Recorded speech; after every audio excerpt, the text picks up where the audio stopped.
We made 4 decisions that helped this founder book 700 demos in 1 year off of his social without spending more than 1 hour a week on it. So if you're posting 5 times per week but not seeing any leads come through the door, watch this video and maybe it'll solve it for you. This is our client Nick. He runs Leadbird, which is a B2B lead generation agency.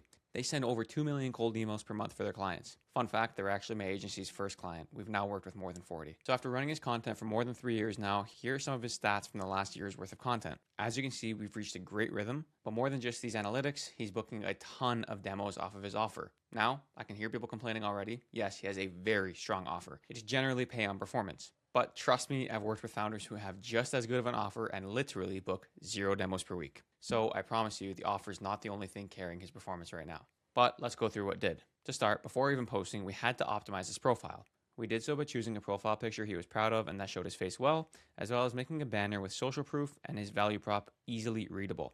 Under there, for his headline, we showed exactly what he does and layered on some social proof accordingly. Then we of course have his call booking form. Quick note, we also added another button to visit the website here. We just want to make use of the real estate as best we can. For his feature section, we have a couple of his lead magnets that we developed, as well as a big announcement he made recently. These are all paramount for building trust. The way I like to put it is you're doing all this work to drive traffic to your profile via posting, via commenting, via connecting, or whatever else. But if you don't optimize your profile in the first place, there's no use in doing it. Now, once the profile was locked, we had to decide what Nick was actually going to talk about to reach his customers. A lot of founders go wrong here. They'll pretty much just post whatever comes to mind, whatever they feel like, whatever's new with their product or service.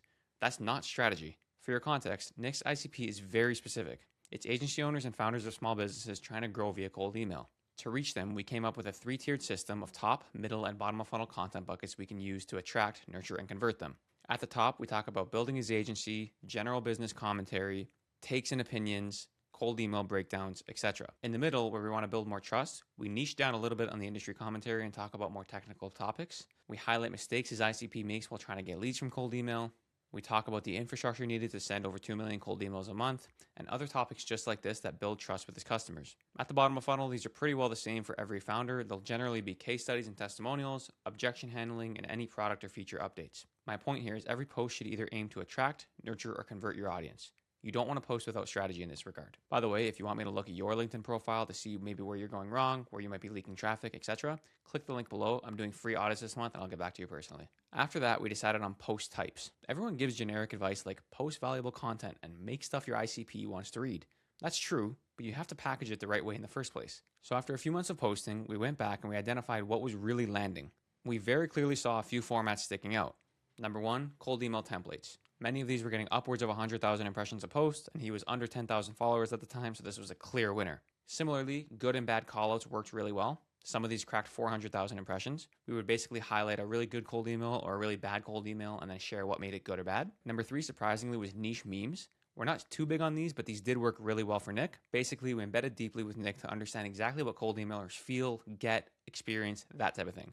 From there, we made memes that only really they could relate to, and they landed really well. And finally, data-backed commentary. We used a bunch of Nick's cold email campaign data to make hyper-relevant niche commentary that really only Nick could make because he had that data. I do want to highlight though that for your ICP, the winning formats might be completely different and that's more than okay. The point is that you get some reps in and identify what's landing with your audience. So once those posts were approved, we got them up for Nick. Every week we reported on performance to make sure we can understand what's landing and what's not so we can optimize further for the next week. It's now been 3 years. In Nick's words, over a third of their pipeline comes from content today. Even in terms of soft signals, Nick is literally getting stopped at industry conferences because people recognize him from his content. With the reporting, we also tastefully place CTAs on certain posts to drive that traffic to his actual website for a call booking. Much of this led to those 700 demos. So that's it. We made 4 decisions that helped skyrocket Nick's LinkedIn growth. We optimized his profile, we came up with content buckets, we identified winning content formats, and we intentionally built a conversion system to turn that attention into revenue. So Nick came to us with a strong offer,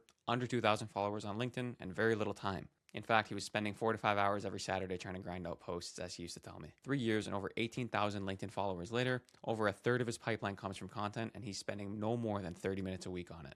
So if you watched this and thought, damn, that's exactly what I want for my business, that's exactly what we do. We'll interview you every 2 weeks. We'll run the exact same process we ran for Nick and 40 other founders and cut your time down to 30 minutes per week. If you want to book with me directly, click the first link in the description. Thanks for watching. I'll see you in the next one.